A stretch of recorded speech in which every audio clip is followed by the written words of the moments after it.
Assalomu alaykum kanalimiz a'zolari. Biz avvalgi safar aytganimizdek, Davlat test markazi tomonidan chiqarilgan testlarni tahlil qilishni boshlaymiz degan edik. Kechadan boshladik tahlil qilishni. Bugun ham yana bitta testimizni tahlil qilishni boshlaymiz. Telegramda bizni kuchukcha nega fizika 2011 deb qaraydigan bo'lsangiz chiqadi.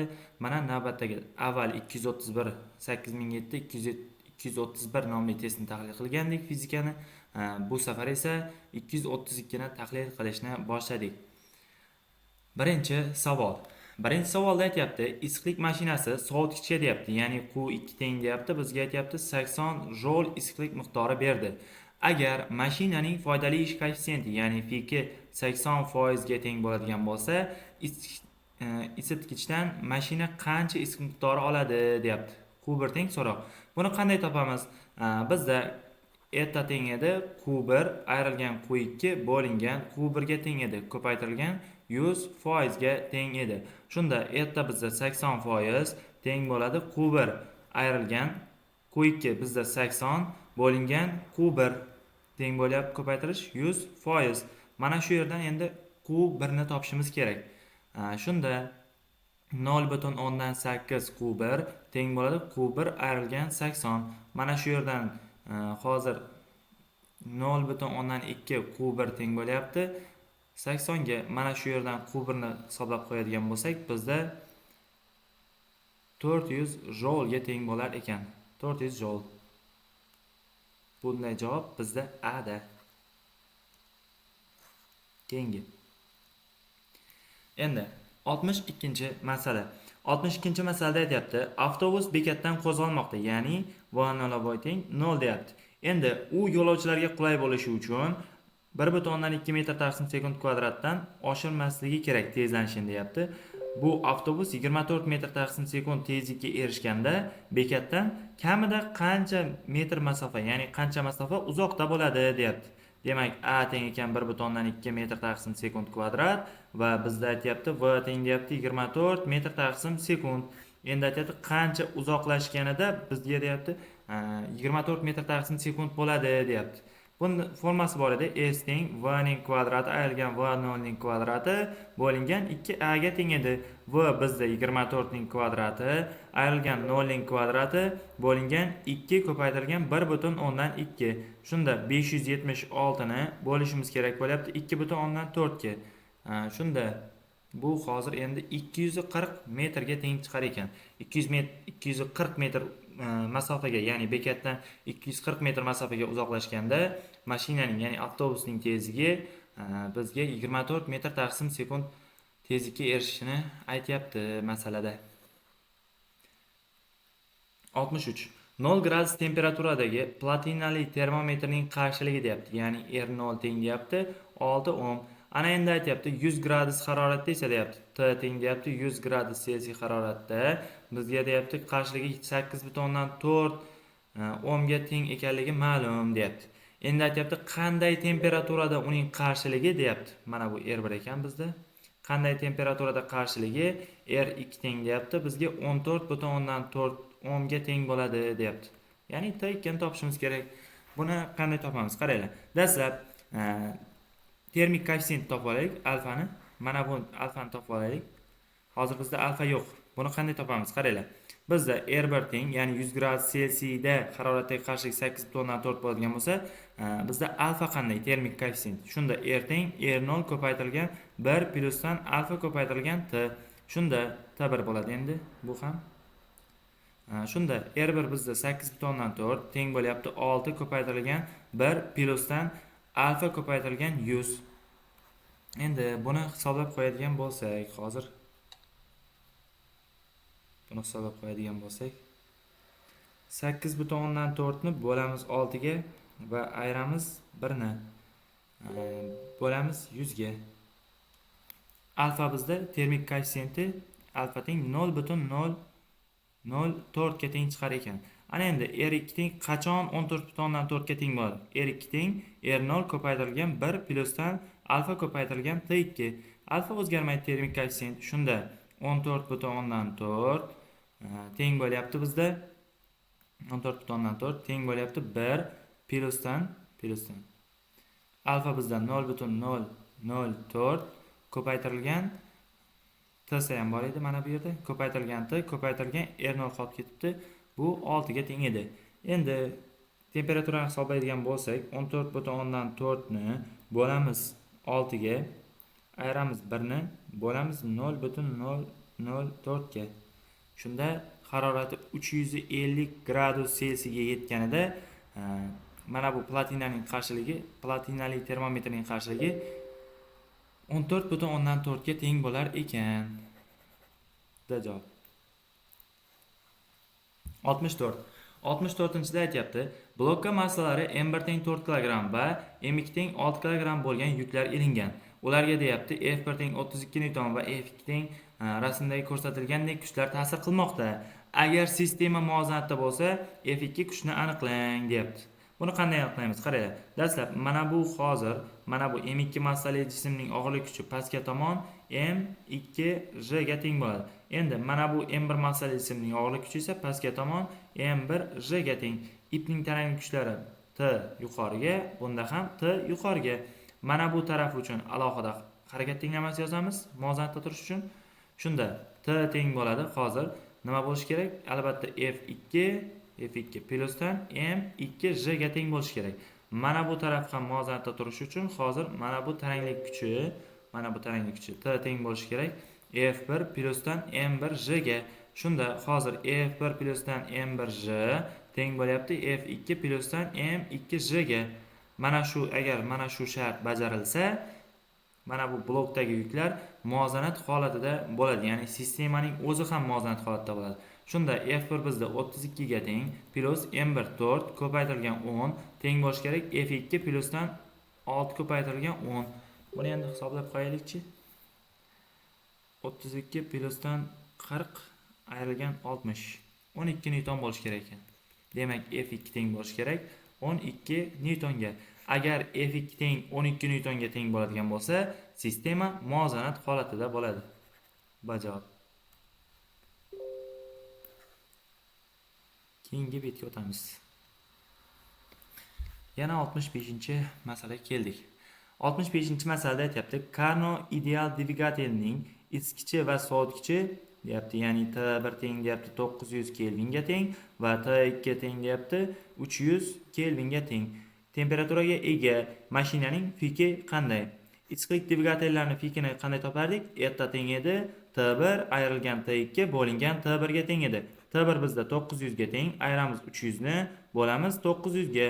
Shunda hozir hisoblaydigan bo'lsak, bizda 600 bo'lingan 900 yoki 6 taqsim 9. Shunda 6 ni bo'ladigan bo'lsak 9 ga, bizda 0,66 ga teng bo'lib chiqar ekan. Agar ertani foizga o'tiradigan bo'lsak, ya'ni 0,66 ni 100 ga ko'paytiradigan bo'lsak, 100% ga, shunda 66,6% chiqadi. Endi buni yaxlitlab qo'yadigan bo'lsak, 67% ga teng bo'ladi.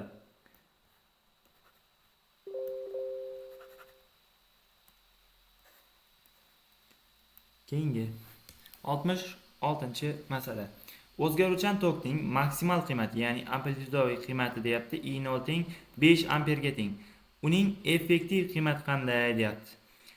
Tok kuchining effektiv qiymati I effektiv teng edi I0 bo'lingan ilzosida 2 ga. Shunda I0 bizda 5 ga teng, ilzosida 2 ga bo'lib qo'yadigan bo'lsak, u hozir 5 ilzosida 2 bo'lingan 2 ga teng bo'ladi. Irratsionallikdan qutqarib qo'ydik xolos. Yoki 2,5 ilzosida 2 ga teng. Bunday javob bizda A javobda bor ekan. 67-masala. 67-masalada aytyapti, protonning tezligi x o'qi bo'ylab yo'nalgan bo'lsa, Lorentz kuchi z o'qi bo'ylab yo'nalishi uchun magnit maydon induksiyasi qanday bo'lishi kerak deyapti. Qaranglar, Lorentz kuchini qanday topardik? Lorentz kuchi yo'nalishi chap qo'l qoidasi yordamida topiladi.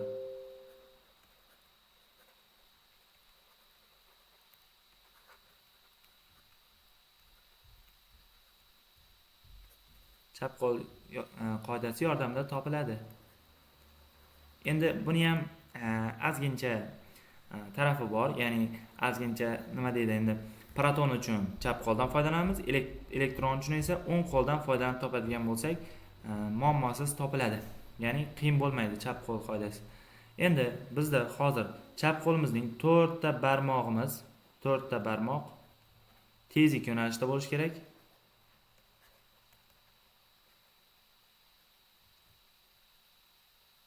Tezlik yo'nalishida ko'rsatkich barmoq, ko'rsatkich deymiz, bosh barmoq.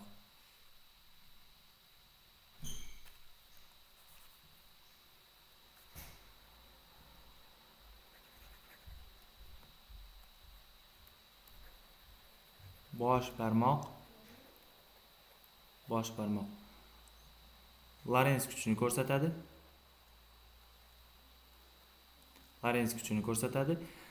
Endi kaftimizga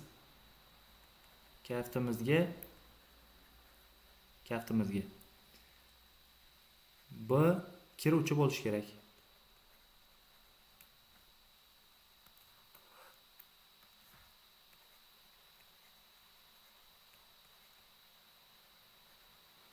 Qaytaraman. Qaranglar. Bizda protonning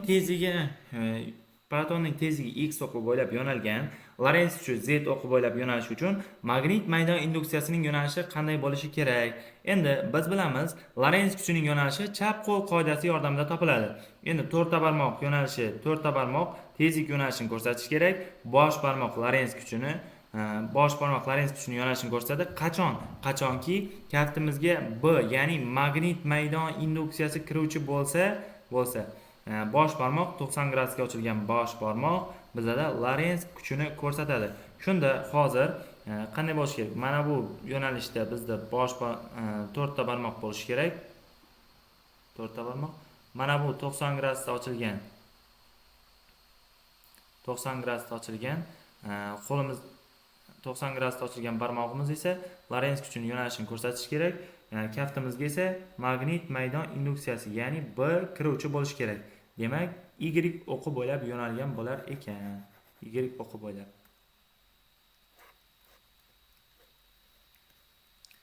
68-misolda aytyapti. Monoxromatik nurning chastotasi 6 ko'paytirilgan 10 darajasida 14 Hz. H nur har sekundda deyapti. Ekranga 3 ko'paytirilgan 10 darajasida 18 ta foton olib keladi. Nurning quvvatini toping deyapti. Qaranglar, agar nur biron bir yuzaga tushadigan bo'lsa, u o'zi bilan A teng h nu degan energiya olib keladi. Shunda endi biz quvvatni mexanikadan bilamiz. P ko'paytirilgan t ga teng. Endi n tasi tushadigan bo'lsa, shunda mana bu yerda n h nu bo'ladi. Ana endi shunda n h nu teng bo'lishi kerak p ko'paytirilgan t ga. Mana shu yerdan p ni topib qo'yadigan bo'lsak, n h nu teng bo'lish n h nu bo'lingan t ga. Shunda n bizda 3 ko'paytirilgan 10 darajasida 18 ga teng. Ko'paytiramiz h 6,63 ko'paytirilgan 10 darajasida -34 ko'paytirilgan nu bizda 6 ko'paytirilgan 10 darajasida 14 Hz. 6 ko'paytirilgan 10 darajasida 14 Hz bo'lingan t. Mana bu yerda har sekundda deganligi uchun 1 ga bo'lib qo'yaman. Shunda hozir buni hisoblaydigan bo'lsak, bizda qanday javob chiqar ekan? 3 ko'paytirilgan 6,63 ko'paytirilgan bizda 6. 1,2 ga teng chiqar ekan quvvat. 1,2 vattga teng ekan quvvati. Endi keyingi masala S javob ekan. Qaranglar, 69. Tinchlikdagi massasi deyapti. Tinchlikdagi massasi m0 teng deyapti. 0,8 kg ga teng bo'lgan yorug'lik tezligiga yaqin tezlikda harakatlanganda massasi 0,2 kg ga ortgan delta m teng deyapti. 0,2 kg ga ortgan deyapti. Endi aytyapti jismning tezligi qanday bo'lgan deyapti. Buni topishni so'rayapti. Qaranglar, agar biron bir jism yorug'lik tezligiga yaqin tezlikda harakatlanadigan bo'lsa, uning massasi m teng bo'ladi. m0 bo'lingan ilzosida 1 ayrilgan v ning kvadrati bo'lingan s ning kvadrati degan qonun bo'yicha o'zgaradi. Mana shu formula bo'yicha. Endi bizga aytyapti, v tezlik bilan harakatlanganda uning massasi 0,2 kilogramga ortadigan bo'lsa, 0,2 plyusdan 0,8. Shunda uning massasi tezlik bilan harakatlanganda 1 kilogramga teng bo'lgan. Ana endi m bizda 1 ga teng bo'ladi. M0 0,8 teng bo'ladi ilzosida 1 ayrilgan v ning kvadrati bo'lingan s ning kvadrati. Mana shu yerdan v ni topadigan bo'lsak, v teng chiqadi 0,6 s. Bunday javob bizda D.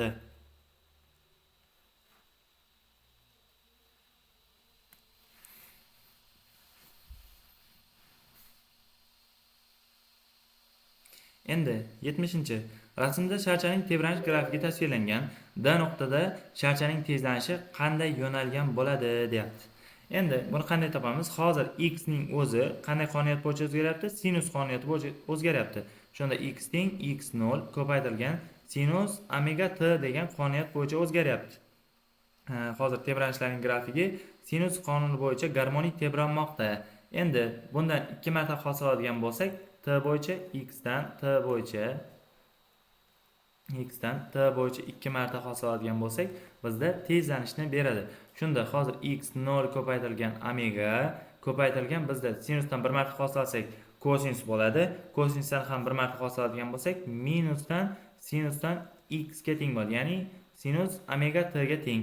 Demak, hozir a teng bo'lyapti. Qaranglar. Minus x0 ko'paytirilgan sinus omega t ko'paytirilgan omega ga teng bo'lyapti. Mana bu ifoda bizda x ga tengmidi. Shunda a teng bo'lyapti. Hozir bizda minus x ko'paytirilgan omega. Mana bu yerda omega ning kvadrati ham bor. Demak, qaranglar. Shunda hozir x manfiy bo'lganda, endi mana bu yerda hozir nima bo'lyapti? Qaranglar. Sharchaning tezlanishi qanday yo'nalgan, deyapti. Sharchaning tezlanishi qanday yo'nalgan? Endi hozir bizda mana bu nuqtada x manfiymi? Mana qaranglar. Mana bu yerda hozir manfiy bo'lyapti-ku. X kichkina bo'lyapti 0 dan. Demak, a katta bo'lyapti 0 dan. Demak, qanday yo'nalgan bo'ladi endi? X manfiy, ya'ni x manfiy degani bu jism hozir orqaga, ya'ni misol uchun mana bunaqa matematik mayatnik bo'ladigan bo'lsa, bunaqa osilib turgan matematik mayatnik mana bunday tebranyapti. Taqriban xuddi shunaqa. Endi u hozir endi x o'qiga qarama-qarshi yo'nalishda hozir ketyapti-da, endi x o'qi bo'lib. Demak, hozir koordinatasi mana bu yerda ko'rishingiz mumkin. X o'qida kamayib boryapti. Demak, u mana bu tomonga qarab harakatlanyapti. Tezlanish ham musbat. Tezlanish musbat bo'ladigan bo'lsa, demak, bu jismning yo'nalishi x o'qi bo'ylab bo'ladi. X o'qi bo'ylab. Bunda javob A.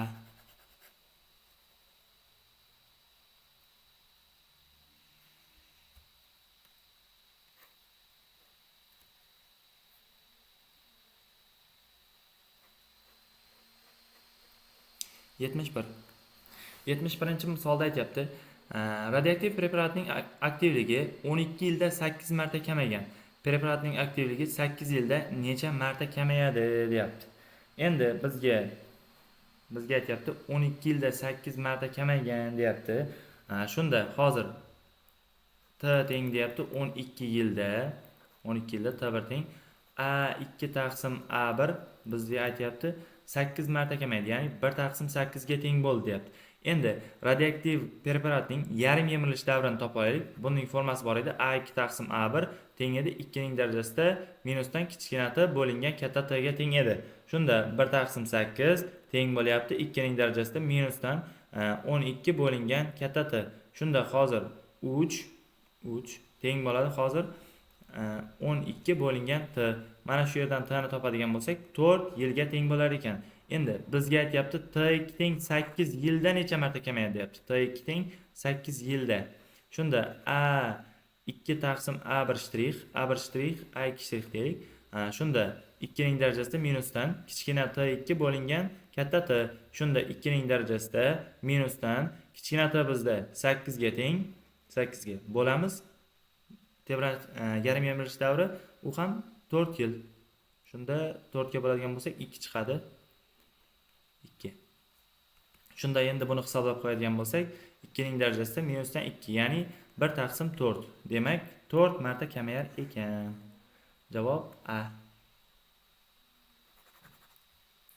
Bizga qaranglar, radioaktiv preparatning 12 yilda 8 marta kamaydi deyapti aktivligi. Endi aytyapti, preparatning aktivligi 8 yilda necha marta kamayadi? Dastlab 12 yilda 8 marta kamayadigan bo'lsa, uning yarim yemirilish davri qanday? Buni qanday topamiz? Qaranglar. O'zi bizga A2 taqsim A1 ni bergan, 1 taqsim 8 ga teng deyapti. T1 teng 12 yil. Shunda A2 taqsim A1 teng edi. 2 ning darajasida minusdan kichkina t taqsim katta t ga. Shunda 1 taqsim 8 teng bo'lyapti 2 ning darajasida minusdan 12 taqsim t. Mana shu yerdan t ni topib qo'yadigan bo'lsak, bizda 4 yilga teng bo'lyapti. Endi aytyapti, 8 yilda necha marta kamayadi? Shunda A2 shtrixni A1 shtrixga nisbatan topadigan bo'lsak, yana xuddi shu formula, faqatgina qaytadan o'rniga olib borib qo'yishimiz kerak. 2 ning darajasida minusdan t2 ga bo'lingan katta t. Shunda 2 ning darajasida minusdan 8 ni 4 ga bo'ladigan bo'lsak, 2 ning darajasida minusdan 2-chi darajasi kelib qoladi. Buni hisoblaydigan bo'lsak, bizda 1 taqsim 4 ga teng ekanligi ma'lum bo'ladi. 72. Jismning harakat tenglamasi x teng 24 t ayrilgan 2 t kvadrat deyapti. Endi aytyapti, harakat boshlangandan qancha vaqtdan keyin uning koordinatasi 0 bo'ladi deyapti. Koordinata demak x teng 0 bo'ladi. Qachon deyapti? Shunda mana shu 0 ga tenglaylik. 24 ayrilgan 2 t kvadrat teng deyapti 0. Shunda 24 teng 2 t kvadratga bo'ladi. Mana shu yerdan t ni topadigan bo'lsak, t ni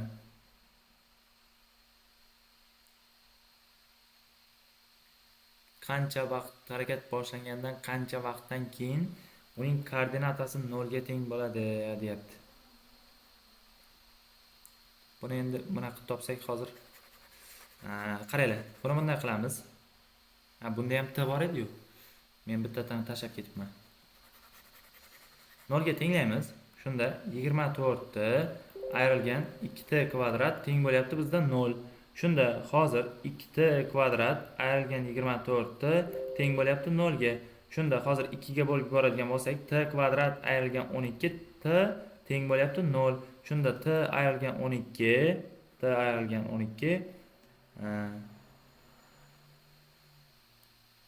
ko'paytirilgan t teng bo'lyapti 0 ga. Mana shu yerdan t ni topadigan bo'lsak, t teng 0 va t teng 12. Demak, mana buni yechim qilib olmaymiz. Mana buni faqatgina buni olamiz. Buni. Shunda bizda javob D bo'ladi. 73. 73 da aytyapti, reostatning surgichi siljishi natijasida voltmetrning ko'rsatkichi ortdi. Ya'ni u ortdi deyapti, kuchlanish ortdi. Endi aytyapti, surgich qanday yo'nalishda? Birinchi mana bu reostatning surgichi qanday yo'nalishda surilgan va bu paytda ampermetrning ko'rsatkichi qanday o'zgargan deyapti. Endi qaranglar, u ortish uchun nima bo'lishi kerak? Ohm qonuniga ko'ra I teng edi, I teng U bo'lingan R ga teng edi. I teng U taqsim R. Endi shunda mana shu yerdan kuchlanishni topadigan bo'lsak, I teng U teng I ko'paytirilgan R. Endi qaranglar, hozir kuchlanish ortish uchun demak qarshilik ortishi kerak ekan. Qarshilik ortadigan bo'lsa, mana bu tarafga qarab sursak, mana bu yerdagi o'ramlar soni dastlabkiga nisbatan, ya'ni mana bunga nisbatan hozir mana bu yerdan to'q o'tib, mana bu yerdan chiqib ketyapti. Endi mana buni bu tarafga qarab suradigan bo'lsak, mana bu tarafga qarab, endi mana bu yerlarni ham mana bu yerlardan ham to'q o'tadi va qarshilik ortadi.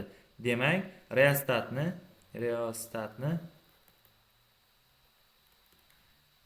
chapga emas, o'ngga. Chapga deyapmiz. O'ngga surish kerak. Reostatni o'ngga suradigan bo'lsak, hozir kuchlanish ortadi. Endi qaranglar, qarshilik ortdi, kuchlanish ham ortyapti. Demak, mana bu formulaga ko'ra bizda tok kuchi kamayadi. I kamayadi. Ya'ni I teng U taqsim R edi-yu. Shuning uchun kamayadi. Demak, javob bizda hozir o'ngga, ikkinchi esa kamaygan. Bunday javob bizda A da.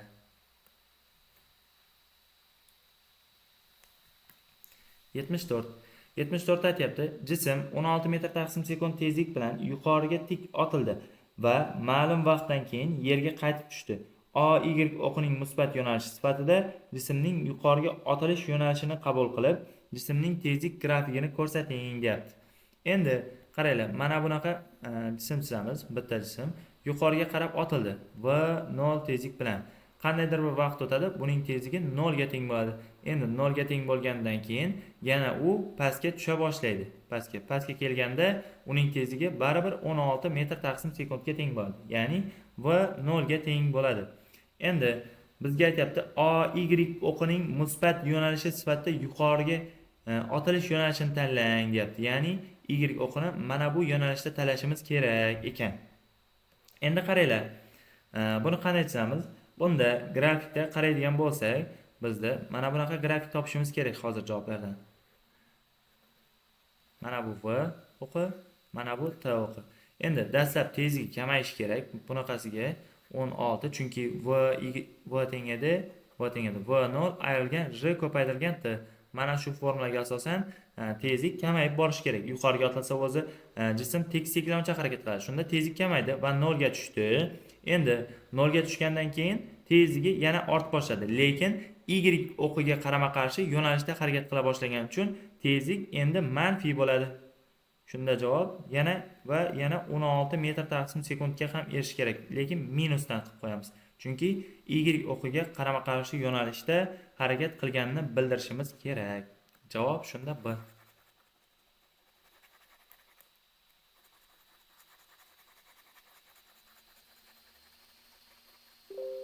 Mana bu javob. 75. Endi aytyapti, gazning hajmi ortsa, zichligi qanday o'zgaradi? Rho teng m taqsim v edi. Bilamiz, jismning massasi o'zgarmaydi. Agar v ortadigan bo'lsa, demak zichlik kamayadi. Javob B. 76. 76 da aytyapti, reaktiv qarshilik. Buni endi x bilan belgilaymiz. X teng 4 ohm deyapti. Bizga aytyapti, aktiv qarshilik deyapti. Aktiv qarshilik. Ya'ni R teng deyapti, 5 ohmga teng deyapti. Tokning amplitudasi, ya'ni I0 teng deyapti, 2 ilzosida 2 ga teng, 2 ilzosida 2 amperga teng bo'ladigan bo'lsa, tokning o'rtacha quvvatini toping deyapti. P o'rtacha. Endi biz bilishimiz kerak, reaktiv qarshilikdan hech qachon quvvat ajralmaydi. Masalaning shartida hozir mana bu bizga kerak emas. Mana bu nima? Mana bu berilgan bizga kerak emas. Demak, endi o'rtacha quvvat o'zi qanday topilardi? I effektivning kvadrati ko'paytirilgan R degan formula bilan topilar edi. Endi tok kuchining effektiv qiymatini biz bilamiz, I0 bo'lingan ilzosida 2 degan formula bilan topsak bo'ladi. Shunda 2 ilzosida 2 ni bo'lamiz 2 ga. Shunda 2 amperga teng ekan effektiv qiymat. Ana endi P o'rtacha teng bo'ladi 2 ning kvadrati ko'paytirilgan bizda 5, aktiv qarshilik 5 ga teng edi. Shunda 20 wattga teng bo'ladi quvvat. Demak javob C. 77. Icebergning suv ostidagi qismining hajmi deyapti. Ya'ni V botgan teng deyapti. Bizga aytyapti 5040 metr kubga teng. Endi aytyapti uning to'liq hajmini toping deyapti. V to'liq. Bilamiz, iceberg muzdan yasalgan bo'ladi. Muzning yasalmaganda endi qandaydir bir muz bo'laklarining muzlab qolgan dengizda suzib yurgan qismi. Rho muz teng bo'ladi 900 kg taqsim metr kub.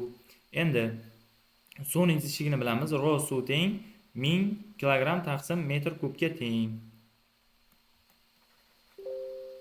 1000 kg taqsim metr kub. Endi buni qanday ishlaymiz? Jismning suyuqlikka botgan qismining hajmini topish formulasi bor. V botgan teng edi. Rho suyuqlik. Mana bu yerda xatolashib ketdik. V botgan teng edi. Bizda V botgan teng edi. Rho jism bo'lingan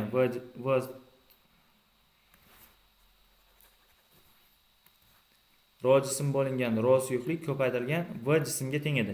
Mana bu formula jismning suyuqlikka qanday qismi yoki qanday hajmi botganini topish formulasi edi. Shunda o'rniga borib qo'yaman. 5040 teng bo'ladi. Rho jism bizda zichligi 900 bo'lingan 1000 ko'paytirilgan V jism. Mana shu yerdan V jismni topib qo'yishimiz kerak. Shunda hozir hisoblaydigan bo'lsak,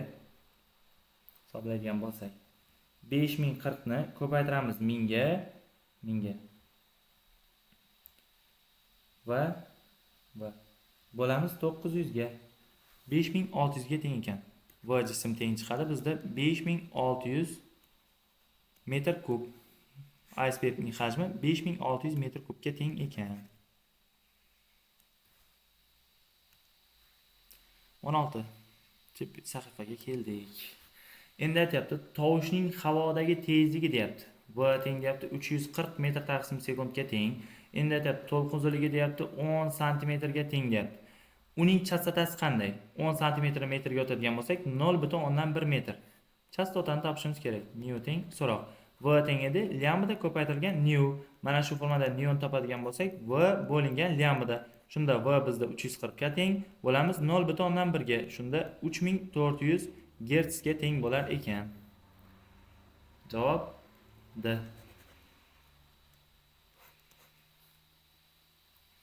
79-masala. 79. Endi qaraylik, 79 da aytyapti, ideal gaz ustida grafikda ko'rsatilgandek ikkita izotermik jarayon bajarildi. Endi aytyapti, birinchi holda gazning ichki energiyasi 111 kilojulni tashkil qildi deyapti. Ya'ni U1 teng deyapti 111 kilojulni tashkil qildi. Ikkinchi holda esa birinchisidan deyapti 37 kilojulga farq qilgan. Endi biz bilishimiz kerak, mana bunaqasiga temperatura ortadi. Ya'ni hozir T2 katta bo'lyapti T1 dan. Demak, uning ichki energiyasi ham katta bo'ladi. Shunda U2 teng bo'ladi. Bizda 37 plyusdan 111.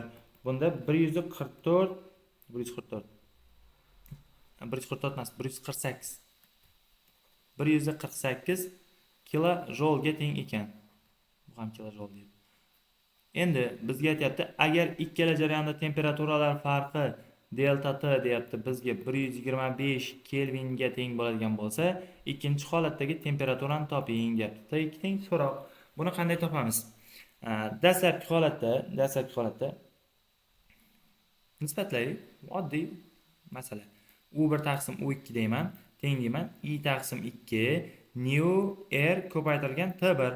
Mahrajda esa I taqsim 2 nu R T2 deyman. Nu R'lar qisqarib ketadi. I taqsim 2lar ham qisqaradi. Chunki ideal gaz ustida deyapti. Endi ideal gazda erklik darajalari ham qisqarib ketadi. Chunki bular ham doimiy son.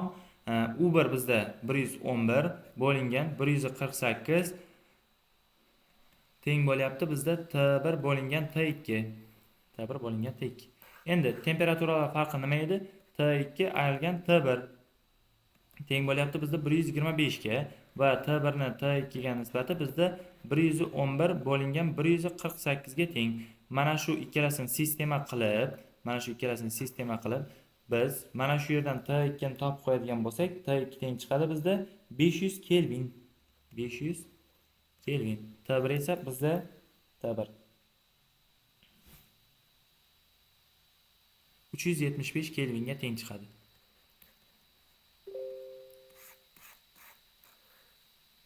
80-masala. Raketaning tortish kuchi deyapti, F teng deyapti 400 kilonewtonga teng. Tezligi esa V teng 8 km taqsim sekundga teng bo'lsa, quvvatini toping deyapti. P teng so'roq. Buni qanday topamiz? Qaranglar. P teng edi F ko'paytirilgan V. Dastlab mana bu 8 km taqsim sekundni metr taqsim sekundga o'tadigan bo'lsak, 8000 metr taqsim sekund bo'ladi. Mana bu kilonewtondan newtonga o'tadigan bo'lsak, 400 ming newtonga teng. Shunda P teng bo'ladi F bizda 400 ming ko'paytirilgan 8000. Endi buni kilovatga o'tirib qo'yadigan bo'lsak, bizda 3200 megavat bo'ladi. 3200 megavat. Kilovatga emas, megavatga o'tiraylik. Chunki hozir kattaroq son chiqib ketadi-da. Bajo. 81 da aytyapti, bizda ifoda qanday birlikka ega deyapti. Buning qanday birlikka ega ekanligini qanday topamiz? Qaranglar. Endi buning qanday birlikka ega ekanligini topishimiz uchun dastlab biz sig'imning formulasini bilamiz. Sig'imning formulasi qanday edi? S teng edi epsilon 0 S bo'lingan D ga teng edi. Qarasak, mana bu yerda epsilon 0 S taqsim D qatnashgan. Ya'ni hozir mana bu formulani qandaydir bir x kattalik bilan belgilaymiz. Hozir s u kvadrat bo'lingan 2 ga teng bo'lyapti. S u kvadrat bo'lingan 2. Shunda bu formula nimaga teng edi? Elektr maydon energiyasiga teng. Elektr maydon energiyasi, ya'ni energiya nimada o'lchanadi? Joulda. Javob D. A. Dadamiz.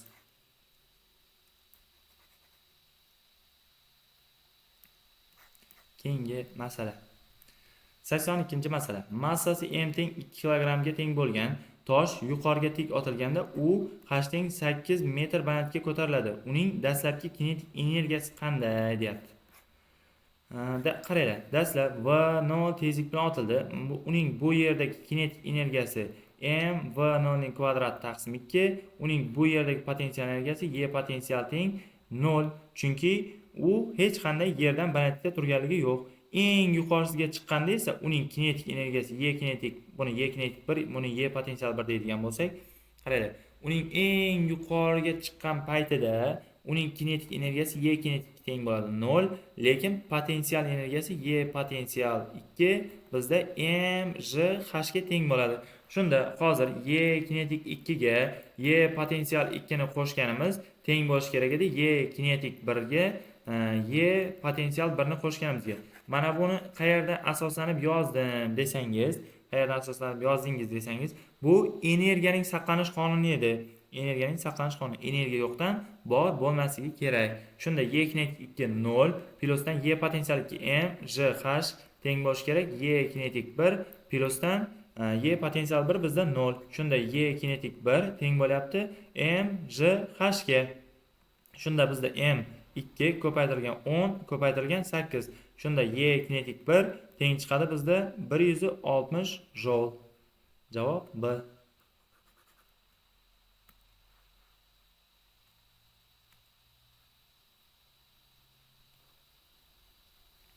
83-masala. Dastlabki holda ampermetrning ko'rsatkichi 4 amperga teng. K kalit yopilsa, ampermetrning ko'rsatkichi necha amper bo'lib qoladi? Lampochkalar bir xil kuchlanish o'zgarmas holda saqlanadi. Xo'p, qaranglar. Agar mana bu kalit ulanmasa, faqatgina dastlab mana bunda o'tadi. Buning qarshiligini biz R deb belgilaymiz. Shunda I teng bo'ladi. Hozir U bo'lingan R. Endi agar mana bu kalit ulanadigan bo'lsa, mana bu ikkita lampochka bir xil bo'lganligi uchun buning qarshiligi ham R ga teng. Endi R umumiy teng edi. Agar ikkala qarshilik parallel ulanadigan bo'lsa, ular qanday qo'shilardi? R1 ko'paytirilgan R2 taqsim R1 plyusdan R2 bo'lib qo'shilar edi. Shunda hozir R ko'paytirilgan R bo'lingan R plyusdan R ga teng. Shunda R umumiy topadigan bo'lsak, bizda R taqsim 2 ga teng bo'ladi. Bu I1. Ana endi I2 ni topgan paytimizda U bo'lingan R2 ga teng bo'ladi. Shunda R umumiy. Shunda endi U bo'lingan R taqsim 2. Mana bu U taqsim R I1 ni berarmidi? Shunda 2 I1 ga teng bo'lyapti. I1 bizda 4 ga teng. Shunda 2 ko'paytirilgan 4 teng bo'lyapti 8 amperga. Demak, tok kuchi 8 amperga teng bo'lar ekan. Javob A. 84-masala. 84-masalada aytyapti, R1 teng 2R2 radiusli shikivlar o'zaro kavsharlangan va umumiy aylanish o'qiga ega.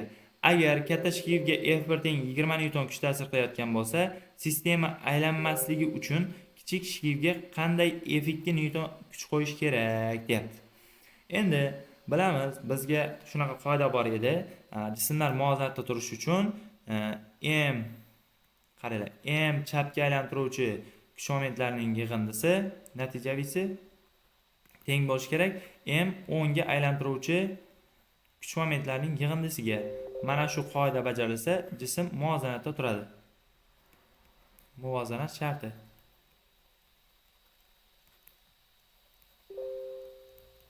Muvozanat sharti. Shunda hozir mana bu F1 kuch bu g'ildirakni bu tomonga M1 moment bilan aylantiradi. M1 moment. Ana endi mana bu F2 kuchi esa buni mana bu tarafga aylantiradi M2 moment bilan. Hozir agar M1 teng M2 bo'ladigan bo'lsa, mana shu yerda mana shu g'ildiraklar aylanmaydi. Shunda hozir bizda F1 ko'paytirilgan R1, ya'ni mana bu katta g'ildirakning radiusi aylanish o'qigacha bo'lgan R1 bo'ladi. Mana bu kichkinasiniki esa R2 ga teng bo'ladi. Shunda F1 ko'paytirilgan R1 teng bo'lishi kerak F2 ko'paytirilgan R2 ga. Shunda F1 bizda bor 20 ko'paytirilgan R1 R2 ga teng bo'lishi kerak F2 ko'paytirilgan R2. Mana shu yerdan F2 ni topadigan bo'lsak, bizda 40 newtonga teng chiqadi. Demak, agar kichik g'ildirakka 40 newton kuch qo'yiladigan bo'lsa, g'ildiraklar aylanmay turadi. 85-masala. 85-masalada aytyapti, qiya tekislikning og'ishi deyapti. Ya'ni h taqsim l. H taqsim l. Bu bizda tangens alfa beradi. Tangens alfa teng 2 taqsim 7 ga teng deyapti. Endi aytyapti, yukni qiya tekislik bo'yicha tepaga sudrab chiqishda foydali ishning, ya'ni A foydalining A butunga nisbati, ya'ni A to'liq ishga nisbati 4 taqsim 9 ga teng. Bu bizda fikka teng edi. Endi aytyapti, ishqalanish koeffitsiyenti nimaga teng deyapti? Mu teng so'roq. Bizda qiya tekislikda fikni topish formulasi bor edi. Eta teng edi sinusdan alfa bo'lingan sinusdan alfa plyusdan mu kosinusdan alfaga teng edi. Shunda hozir mana shuni tangensda ya'ni kosinusdan alfaga bo'lib yuboradigan bo'lsak, kosinusdan alfa hozir kosinus alfa bo'ladigan bo'lsak, tangensdan alfa bo'lingan tangensdan alfa plyusdan mu degan formula chiqadi. Ya'ni bu formula qiya tekislikda fikni, ya'ni foydali ish koeffitsiyentini topish formulasi. Shunda 4 taqsim 9 teng bo'lishi kerak. Tangens alfa bizda 2 taqsim 7, pastda 2 taqsim 7 plyusdan mu. Mana shu yerda endi mu ni topib qo'yadigan bo'lsak, nimaga teng bo'ladi? Hozir endi buni hisoblab ko'ray.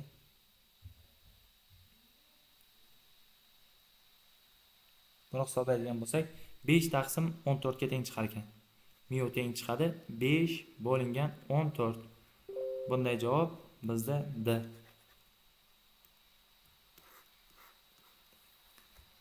86. 86 aytyapti. I1 teng 3i2 I1 emas. Zanjirdagi epsilon 1 teng 3 epsilon 2 teng u ham 6 volt, R1 teng R2 u ham teng 0.5 ohm va tashqarichiligimiz bizda 7 ohm bo'lsa, birinchi manba qutblaridagi kuchlanish qanday deyapti. Birinchi manba qutblaridagi kuchlanish qanday? Buni qanday topamiz? Buni topishdan avval dastlab biz nima qilamiz? Mana bu zanjirdagi umumiy tok kuchini topib olishimiz kerak. Hozir bu yerda umumiy tok kuchini topib olishimizdan avval mana bu ketma-ket ulangan manbalar, ya'ni bunaqasiga ulangan hozir.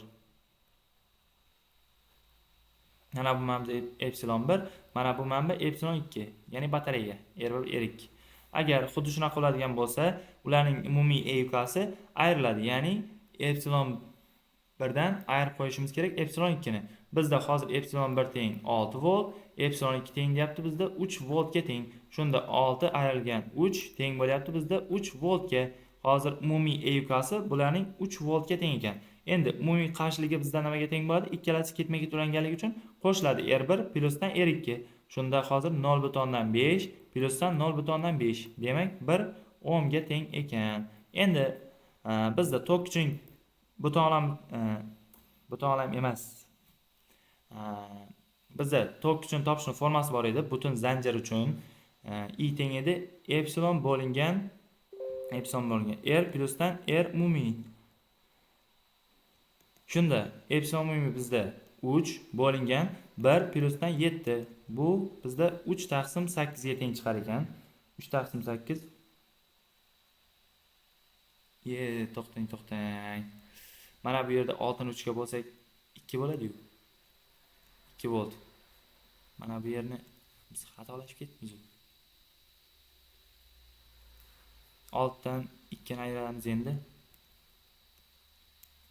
6 dan 2 ni ayiradigan bo'lsak, mana bu yer 4 bo'ladi. Shunda mana bu yer 2. 2 ni 4 ga bo'ladigan bo'lsak, I teng bo'ladi. Shunda 0.5 amperga teng bo'ladi. Endi birinchi manba zaryadsiz tok undan chiqmoqda. Shuning uchun uning qutblaridagi kuchlanish u 1 teng bo'ladi. Epsilon 1 dan ayirib qo'yishimiz kerak I ko'paytirilgan R1 ni. Epsilon 1 bizda 6 ga teng, 6 ayrilgan I 0.5 ga teng, ko'paytiramiz R1 ham 0.5 ga teng. Demak, uning birinchi manbaning qutblarida kuchlanish 5,75 voltga teng bo'ladi ekan. Javob, bunday javob A-da.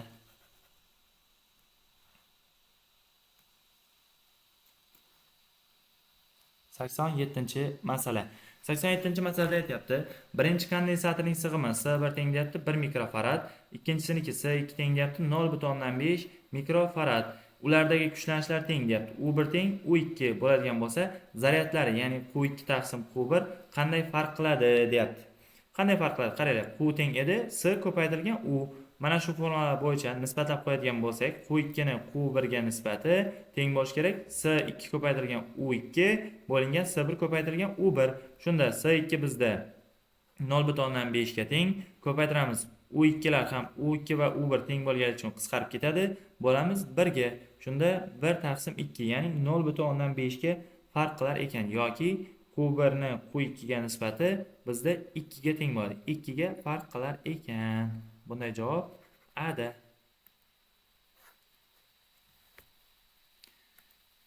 88-masala. Hajmi 2 litr va undagi geliyning bosimi deyapti. P teng deyapti 10 kilopaskalga teng. Ichki energiyasi qanday? Geliy 1 atomli bo'lganligi uchun I teng 3. Endi aytyapti ichki energiyasi, ya'ni U teng so'roq. U teng edi I taqsim 2 ko'paytirgan P ko'paytirgan V. Shunda I bizda 3 bo'lamiz 2 ga, ko'paytiramiz P 10 kilopaskal 10,000 paskal bo'ladi. Ko'paytiramiz 2 litrimiz 2 ko'paytirgan 10 darajasida minusdan 3 metr kubga teng. Shunda 2 ko'paytirgan 10 darajasida minusdan 3 ga ko'paytirib qo'yamiz. Shunda 1 2 3 ta ketadi. Shunda hozir 30 joulga teng bo'lar ekan ichki energiyasi geliyning. 89-masala. 89-masalada aytyapti, E yukasi deyapti. E yukasi 3 voltga teng. Batareyaning qarshiligi E yukasi 3 voltga teng bo'lgan batareyaga qarshiligi 4 ohm bo'lgan rezistor ulangan deyapti. Demak, bu 4 ohm bizda rezistorning, ya'ni tashqi qarshilikning qarshiligi. Shunda R teng 4 ohm. Ana endi aytyapti, agar rezistordagi kuchlanish deyapti, UR deyapti, bizga aytyapti 2 volt bo'ladigan bo'lsa, qisqa tutashuv I, qisqa tutashuv tok topilsin deyapti. Endi rezistordagi kuchlanishni qanday topardik? Epsilon bo'lingan R plusdan kichkina r ko'paytirilgan R degan formula bilan topar edik. Shunda mana shu yerdan bizga batareyaning ichki qarshiligi kerak. Shunda UR bizda 2 teng bo'ladi epsilon 3 bo'lingan 4 plusdan kichkina r ko'paytirilgan 4. Shunda mana bu bilan bu qisqaradigan bo'lsa bizda 2 bo'ladi. 6 R teng 2 ohmga teng chiqar ekan. Ana endi qisqa tutashuv toki I qisqa tutashuv R teng 0 bo'lgan paytda vujudga keladi. Ya'ni tashqi qarshilik bo'lmaganda epsilonni bo'lamiz kichkina R ga. Shunda demak 1,5 amperga teng bo'lar ekan. Mana bu javob bo'ladi. Javob 1,5, ya'ni 3 taqsim 2. A javob. Endi 90. Optik muhitdan havoga chiqqan nurning to'lqin uzunligi 30% ga ortadigan bo'lsa, ortdi deyapti. Endi aytyapti, ushbu muhitning nur sindirish ko'rsatkichini toping deyapti. Qanday topamiz? Qaranglar. L teng, agar qaranglar.